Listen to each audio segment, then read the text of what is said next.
మొత్తం 9 బిల్లులు సభలో ప్రవేశపెట్టడం జరిగిందని చెప్పి కూడా ఈ సందర్భంగా చేస్తున్నాను.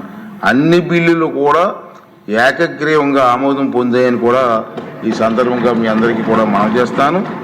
5 లఘు చర్చ జరిగాయి. 344వ నియమం క్రింద ఒక అంశం, 74వ నియమం క్రింద 2 అంశాలు చర్చించబడ్డాయి. ఒక ప్రభుత్వ తీర్మానం ఏకగ్రీవంగా ఆమోదించబడింది. సహకార బ్యాంకుల అవకతవకలపై విచారణ కోసం సభా సంఘాన్ని ఏర్పాటు చేయాలని సభ్యుడి తీర్మానానికి కూడా సభ ఏకగ్రీవంగా ఆమోదించబడిందని చెప్పి ఈ సందర్భంలో మనం చేస్తున్నాను సార్.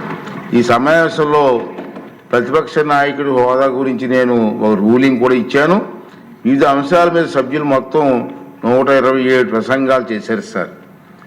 23/20/25 అంటే నేటి రోజున శాసనసభలో రాజకీయ పక్షాల బలాబలాలు ఉన్నాయి సార్.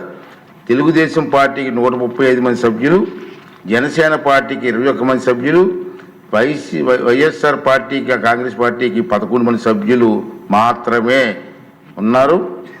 జాతీయ జనతా పార్టీకి 8 మంది సభ్యులు ఉన్నారు సార్.